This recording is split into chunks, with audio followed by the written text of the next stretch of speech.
Now it depends with the country. Nanje igihe nariko ndarondera visa ndibuka naragiyeyo hari ikintu caryarika basi nk'ikintu cananiye nk'uko hanyuma isomo rikurikira naza bironka nk'uwo muntu ari mu Burundi n'ibintu bikora ariko nk'undi umuntu ari mu kindi gihugu biravana nawe uco vyumva biravana n'ico gihugu ari na comment how long the process takes. For example, uri mu Burundi process iteba umuntu ashaka ku applying, it's always better for now nk'aba students dufise doing their processes ariho nk'abariko barazura aho abaje haciye nka 2 mois dufate. Some of them the process are like they are going through pre-admissions atangura kuza muri July uravyumva ariko n'ubu abandi bashasha baraca applying, but then at this time kubera amashuri menshi baheza bugara those application windows by May, so the earlier the better. Ushaka kwiga muri September ni vyiza gushobora kurondera amadokuma nko mu kwa gatatu, that is March, April, kuko na every program irafise amadokuma ya par exemple is a bachelor's shipment is a master's degree, except of course the same thing that is graduation, the degree and certificate, and then the medical reports and all that, you understand, but there are some other documents that are slightly different, like bank statements and all that. So it's always better to get them in advance, you understand, because the earlier you have a scholarship opportunity windows mesh. So Ugishikayo, for you, how long did it take you to learn Chinese? Because I remember Jenny Gishika, I thought in other languages I didn't really know they had their own, I would call it alphabet, pinyin, where nothing looks like letters. So it was very, very hard for me to actually get a grasp. Speaking it is easier, but writing it, I still struggle to this day. Whoa, that's actually the opposite for me. Maybe because I'm not really kind of good at drawing, but I feel like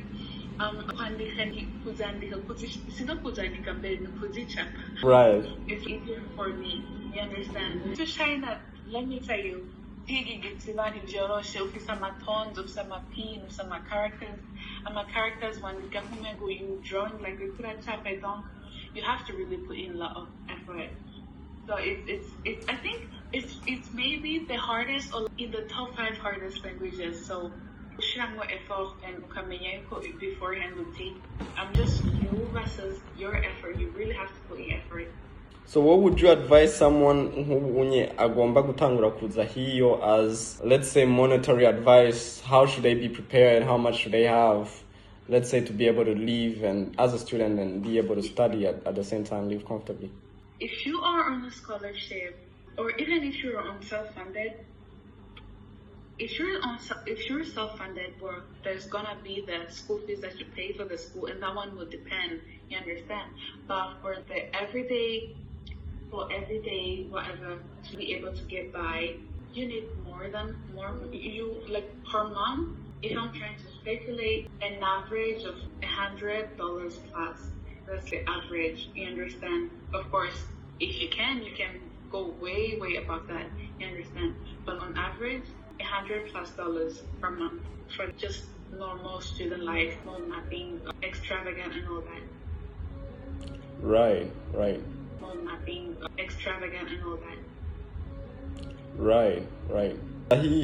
Really what I thought about China, which is what you actually said in the beginning, had nothing to do with what I found. Because in my mind, I thought ni kung fu and a lot of people fighting. So that was one of the biggest misconception I had about a place. We were, from your experience, what's some of the most common misconceptions people have about China that are just not true?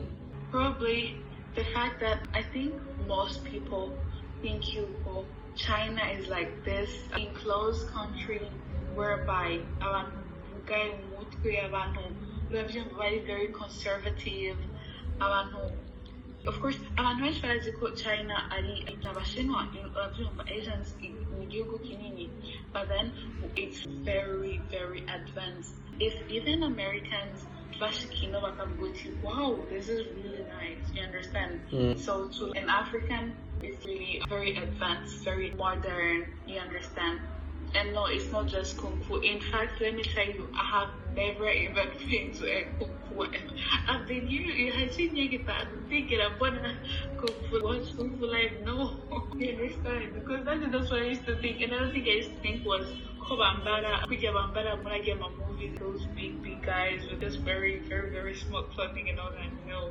Just like any other country, except it's really modern, advanced. Everything is just digital. If you want to buy food, you just order on your phone.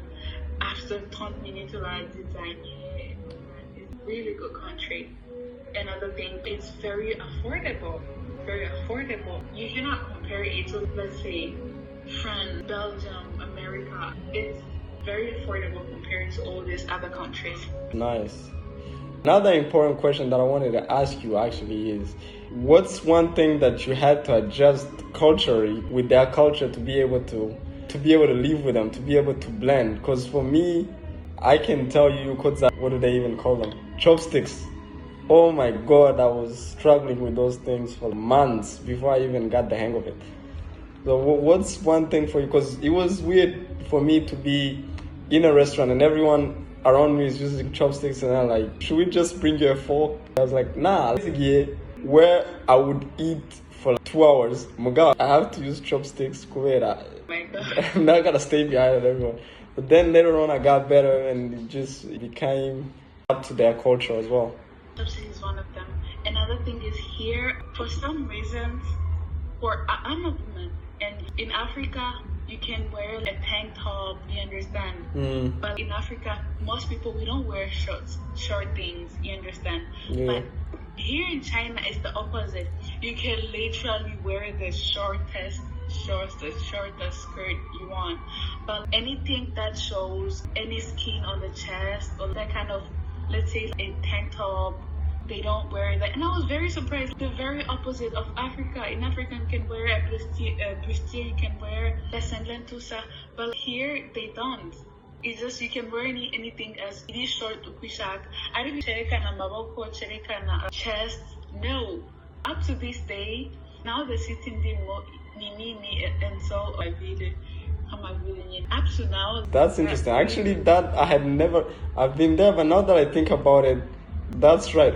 The only other thing, when I got there, maybe it's my city, the city that I was in, but the crime rate is really low. You would leave something, you would forget something on a bench, and then I would remember it and get them apartment. I'm like, oh my God, this thing is so gone now. But then you go back, Let's talk about that. You find your kokiri haganyen. Let's talk about that. I was in my class and Jara heads up again, the sweeter back in the dormitory, and then I got them and I was like, oh, never get telephone. But then I knew you calling in the class, like, oh my God. I didn't again the nice and they had in the charge. Class I didn't know 30, 30 Chinese students telephone in Hagen. So who to fate muri restaurant, muri hey, Shiranga on the other side, everywhere you're gonna go there's gonna be crime. But it's very, very low. You can even Google that, you can even whatever. It's very known, it's very low. Even in the city, we were in class. Oh, I think I posted a video. Now posting the video or bigger than posted the video. Yeah, medical dagura if hanyuma ubundi mushimwe ko aragura acara bagiye telefone yiwe ugiye ariko aragurisha the merchant acara mwiruka inyuma amushyire telefone. Tell me, can that happen in Africa? In Africa, the person will probably even like, I don't know, just go and take in and probably agacha ahinza aho yarahagaze get that. So I don't know. But she said in their culture, they like, but I would say, but respecting and value such values that calling it in the right way and all that. You understand? For sure. No, that's so true. In Africa, well, that's really true. Actually, the other thing that I wanted to get your idea on before we finish is black people really couldn't get, I would say, legal work, but they would get work as basketball coaches where you would be coaching a team. You are better than the team, but like, they just assume, since you're black, you must be. It's racism, but it's a good kind of racism anyway. But ugasanga nka bamwe bariko bigisha icongereza or other languages. So nk'umuntu agomba kuza hiyo, what type of job should they expect? What can they get? Be realistic. Realistically speaking, first of all, you have to remember you are not allowed to work. You understand? If you do and you get caught, so we're gonna put that aside. Okay, it's not on the legal side. So do what I do. You're in China. This is the hub whereby our new was about North, Sud, where blah blah blah. I just get a business.